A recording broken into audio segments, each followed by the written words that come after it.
very good morning. Thank you for tuning in to the mid-morning news on MX24 television. In the next few minutes, we'll serve you news stories making the rounds here in Ghana and around the world. My name is Adwoa Tenkoramaa. Please stay.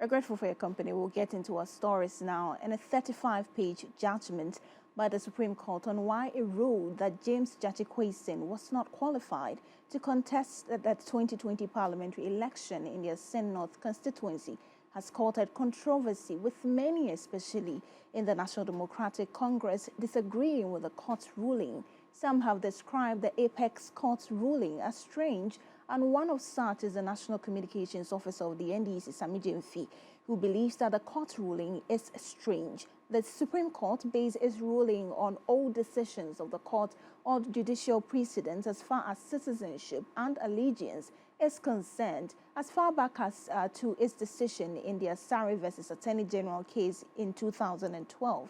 And for the court to deliver its ruling on the Gyakye case, it had to determine what amounts to allegiance and also determine at what point the dual citizenship becomes of no effect while filing for a public office, while listing the qualifications and eligibility for one to be qualified as a member of parliament.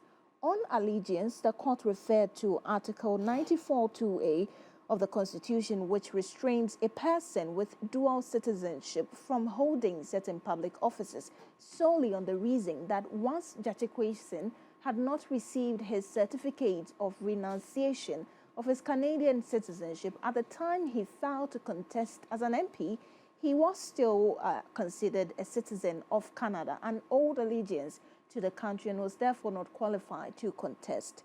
To the court, the matter of citizenship, loyalty, and allegiance are the same thing, and therefore Gyakye could not owe allegiance to Ghana and Canada at the same time. However, Sami Jemfi believes, per another ruling of the court in the Indum case, the court should have considered the duration between the opening of nominations to file to contest as an MP when there was a petition challenging the nomination of Gyakye, the subsequent invitation by the Electoral Commission for him to clarify, and the receipt of a certificate of renunciation of Canadian citizenship, and the subsequent decision by the EC to accept his nomination as valid.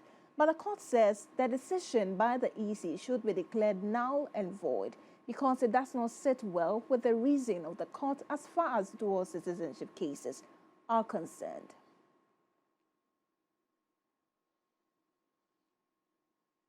Some other stories, the Addo Traditional Council has lamented the activities of some illegal salt miners, which they believe are becoming a hindrance to the Songo Salt project led by Electrochem. Speaking after leading a delegation of chiefs and queens to the Jubilee House on Monday, Nene Agude Ubichwe, the Mankralo of the Addo Traditional Council, called for the clamping down of the activities of these illegal miners for the socio-economic development of the area. Some indigenes have also apportioned part of the concession to themselves and are engaged in legal salt mining activities, what we call achiako. What is troubling about the illegal operators is that they create their pans in the base of the lagoon, causing havoc to the lagoon and its biodiversity. There are instances where some of the operators and their affiliates have threatened and attacked security personnel who come to perform their normal duties. Your Excellency, one serious challenge is the influence of national politics. Some people do not feel safe that Electrochem is leading this charge of creating wealth in Addo, developing the lagoon for us. They are using all manner of tricks to divide us. And we wish to assure you that the facts on the ground is that there is no serious problem, but just a few people being influenced from afar. They have made it their goal to sabotage the efforts just to gain popularity with the assurance of doing better with the development of the salt industry, as being done today when they assume power. Now, these illegal miners and their illegal concessionaries, with the backing of these politicians, are working together to perpetuate the negative campaign and protest. This is unacceptable, Your Excellency, to the people of Addo. We call on your high office to support us in curbing these illegal activities. Let's stay with the president because he's urging Ghanaians to emulate the peaceful and civil manner with which the Kumau by-election was conducted. According to him, this should be a model for future elections in the country. The president said this when a delegation led by the chairman of the New Patriotic Party, Stephen Ayensu, paid a visit to him at the Jubilee House. I know all that he did to make sure that this election was conducted peacefully. In Kumau has given a good signal to the country that of the way we want our democracy to function and how elections should be conducted in this country. So we want to thank him and the people of Kumau for the rest of the country to follow, as to how elections should be conducted in Ghana. Congratulate our new MP-elect. Tomorrow is when he will swear the oath and then finally take his place in the +2 majority. Thank you. And now speaking as party head, the national chairman, general secretary, and the regional chairman, for the big effort that they made in Kumau. It's an exemplary demonstration of what our party can do. Away from that, the Minister for Lands and Natural Resources, Samuel Abujinapon, has assured that government remains committed in its resolve to protect the Anglo-Gold Ashanti Obuasi mine from illegal miners. According to him, in order for the step to be efficient, government is working to ensure that small-scale miners practice responsible and environmentally sound small-scale mining in Obuasi. The sector minister said this when he paid a working visit to Obuasi following the invasion of an underground mining pit within the Anglo-Gold Ashanti's concession by some illegal miners. In large, we've got a deeper understanding of the issues at stake. We've had very detailed discussions and a lot of conclusions have been reached to, first of all, protect the concession of Anglo-Gold Ashanti, and second of all, try to map out strategy which will give us sustainable resolution of this matter. Now, I want to underscore the importance of this asset to the national economy of our country.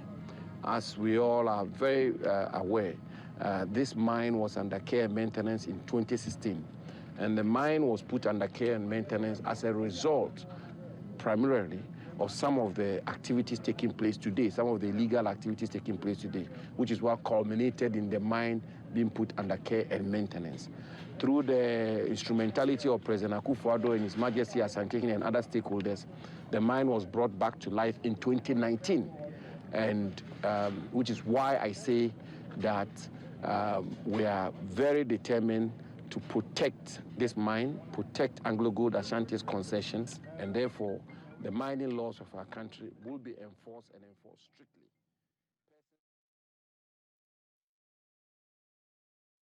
To some showbiz now, and Grammy Award-winning Nigerian-born artist Burna Boy has made history over the weekend when he became the first African artist to headline UK's West Ham United London Stadium.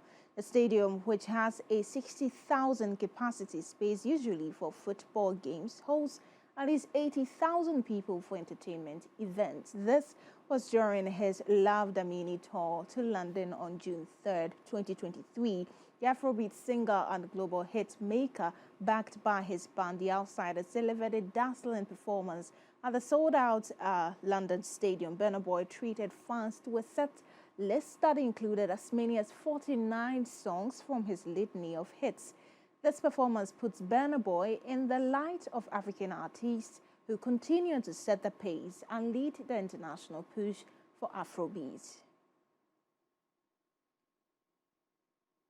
Now, on the international front, a state of emergency has been declared in the Nova Kavovka district. This comes after a major dam at the hydroelectric power plant was struck in Ukraine. A huge dam in the Russian-controlled area of southern Ukraine was destroyed, unleashing a flood of water. Footage shows that water was gushing through the badly damaged drain in the Kherson region in southern Ukraine. Ukraine's military and NATO have accused Russia of blowing up the dam, while Russian officials have also blamed the Ukrainians. It's not yet clear what caused the breach in the dam, but Ukraine's military has accused Russia of deliberately blowing it up. At least 8 different settlements in the Kherson area are already flooded, a local military official has said, and evacuations are currently underway. The European Union Council President Charles Michel blamed the attack on Russia, saying the destruction of civilian infrastructure amounted to a war crime.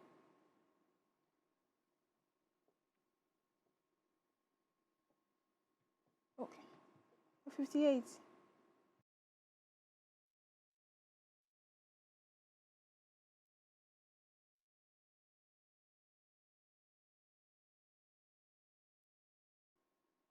And that's our wrap up for this morning's news bulletin that came to you live from the 7 Oleander Street here in Accra. My name is Adwoa Tenkoramaa. Do log on to mx24online.com for more stories.